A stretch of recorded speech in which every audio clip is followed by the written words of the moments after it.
नमस्कार, प्रणाम।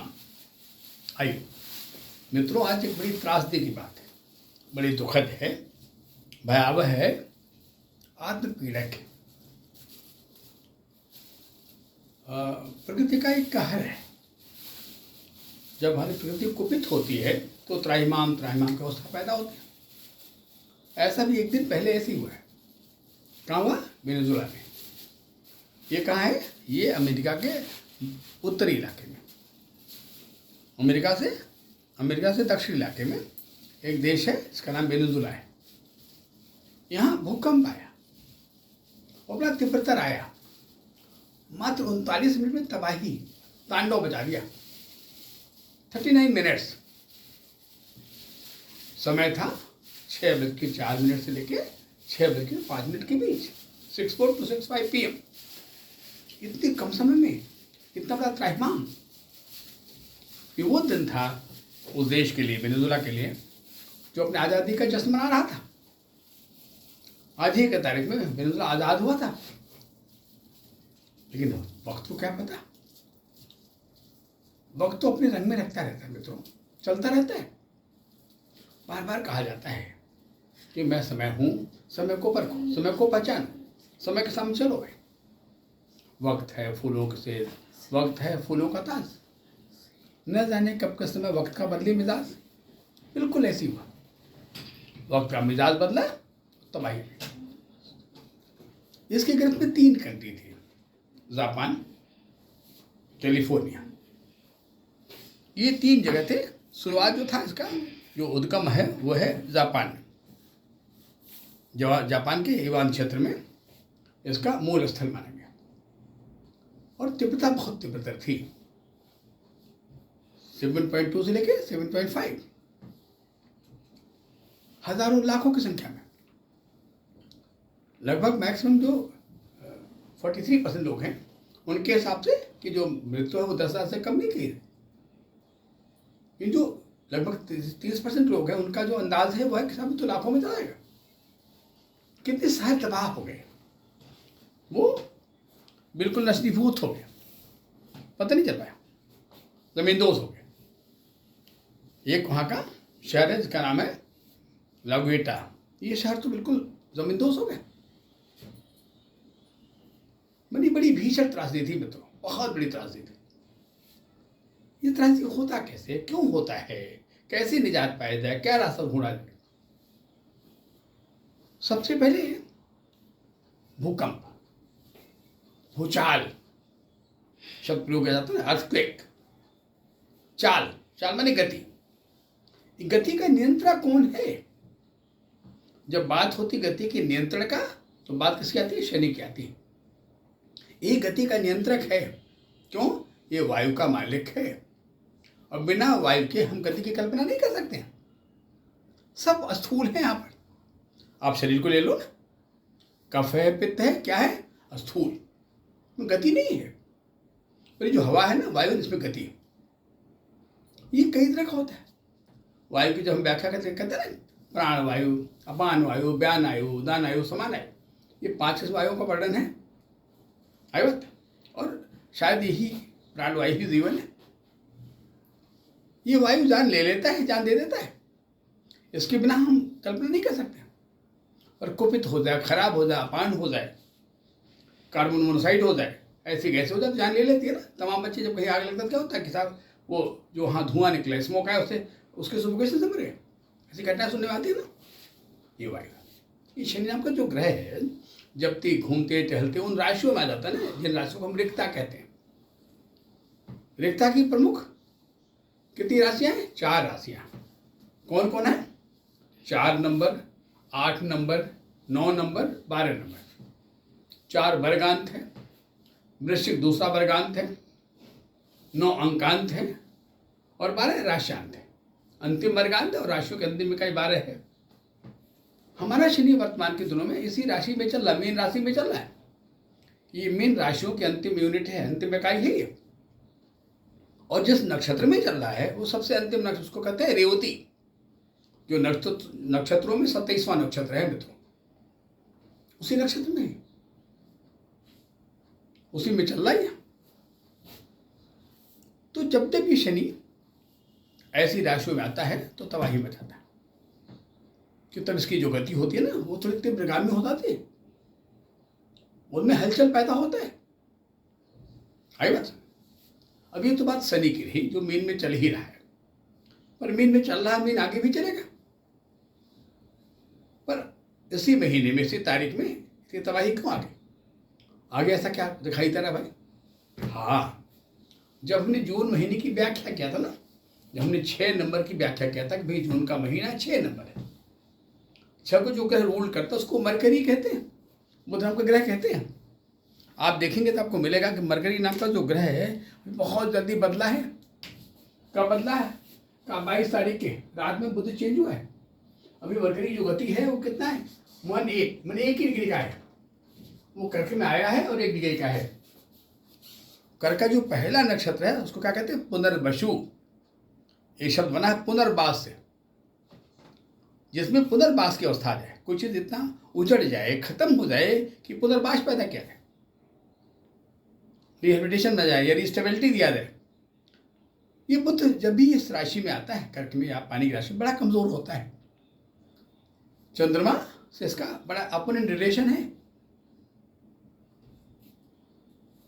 क्योंकि और लेकिन बुध नाम का जो ग्रह है वो हमारे पृथ्वी का प्रमुख कारक है, यही मेन रिप्रेजेंटेटिव हमारी पृथ्वी का है।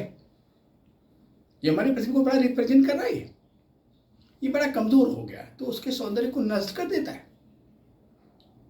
पृथ्वी का सौंदर्य किस में है? उसके हरित वर्णा पर है, उसके प्राणियों की सुरक्षा पर है, उस पर बने हुए ऊंची मीनारों पर है, उसके सौंदर्य पर है, सब तहस कर देता है। जब ये भूकंप आता है ना, बड़ी तबाही मच जाती है, सौंदर्य खत्म हो जाता है। जहाँ जीवन ही खत्म, सौंदर्य की बातें खत्म हो गई ना। ये तो मरकरी नाम का जो ग्रह है मित्रों, ये बड़ा कमजोर हो गया, बड़ा वीक हो गया। पर मंगल का एक और चौकीदार, पृथ्वी का एक और बड़ा चौकीदार ना, उसका नाम है क्या कहते हैं? भूषुत। यानी भू माने पृथ्वी, सुत माने पृथ्वी, अवनी तनह, अवनी शुतः से नाम दिया गया ना। ये किसका बेटा भी है, और बेटा प्रमुख रक्षक होता है। उसकी क्या पोजीशन है? क्या वो भी रक्षा नहीं कर पाया? कहाँ, बड़ा जल्दी बदला है। अभी 21 तारीख को रात में बदला है वो। 21 को बदला है। हाँ, ये मंगल नाम का जो ग्रह है वो अभी वृक्ष में जल्दी आया है, जिसमें उसको कृतिका नक्षत्र कहते हैं। डिग्री है 259, यानी मंगल भी कमजोरी है। अभी तो मजबूत, अभी तो पहले नवांश में है, मंगल पहले नवांश में है, मकर के नवांश में आकर डिग्री अनुसार मंगल कमजोर है। यानी पृथ्वी की जो प्रमुख चौकीदार हैं, सुरक्षा के कारक हैं, वो बड़े कमजोर हैं। एक और बड़ा इंपॉर्टेंट ग्रह है पृथ्वी का, उसका नाम है वेनस, शुक्र। जिसे कहता है sister planet of the earth. ये हमारी पृथ्वी का सिस्टर प्लैनेट है, मानी जो हमारी पृथ्वी माँ है उसकी बहन है शुक्र, वेनस। इनकी क्या पोजीशन है? हाँ, अरे भाई, ये शुक्र नाम का जो ग्रह है ये भी कर्क में ही है, 19 डिग्री में। मैंने इनका जो नक्षत्र उसको पुष्य कहते हैं, ये पुष्य में। आई बात। अब ये अश्लेषा में प्रवेश कर चुके हैं। बड़ा कमजोर अश्लेषा में शुक्र होता है, कर्क में भी कमजोर, बड़ा स्ट्रांग तो होता नहीं। और जब बृहस्पति का साथ है, कि जो कर्क बृहस्पति है ना, ये कर्क में बड़ा स्ट्रांग हो जाता है। ये आकाश तत्व है और कर्क राशि में वैसे तो जितनी रिक्ता राशियाँ उनका अधिपति बृहस्पति को बनाया गया। ये आकाश तत्व का मालिक है और पृथ्वी के नेगेटिव का कंट्रोलर है, नियंत्रक है। ये बृहस्पति जब कर्क को पा लेता है तो बड़ा स्ट्रांग हो जाता है। कहते हैं बृहस्पति उच्च का हो गया भाई, अब बड़ा मजबूत हो गया, तो जो ग्रह साथ होंगे वो बड़े कमजोर जाएंगे ना। शुक्र बड़ा कमजोर हो गया, वो जुपिटर ग्रह लगे ना, तो ये जब ऐसा होता है तो प्राणियों में त्राहिमाम हो जाता है, प्राकृतिक उपद्रव बढ़ जाते हैं। चाहे आग का भीषण तांडव, बड़ी बड़ी दुर्घटनाएं हों, वायुयान दुर्घटनाएं हों, या ऐसी कॉन्स्पिरेसीज हों, ऐसे बड़े षड्यंत्र हों जो त्राहिमाम मचा दे। हमारे अंतर मन से सुरक्षा गायब हो जाए, निरंतर मन में भय समा जाए। यानी ये ग्रह बड़े कमजोर हैं, जिनके कमजोर होने से ये तबाही का मंजर पैदा हुआ, बड़ा खराब मंजर हुआ। और समय क्या चुना? शाम का समय चुना, को ट्रांजिट टाइम कहते हैं ना, शाम ट्रांजिट, 6:04 5 मिनट। उन्हें लगता है दिन खत्म हो रहा है, रात्रि आ रही है, दोनों के बीच का टाइम है मित्रों। और जहाँ यहाँ जोड़ है ना, वहाँ कौन सा ग्रह? मरकरी, बुध है। बुध का काम है जोड़ना, कनेक्टिविटी, ये जोड़ता है, जोड़ने का काम बुध करता है ग्रहों में।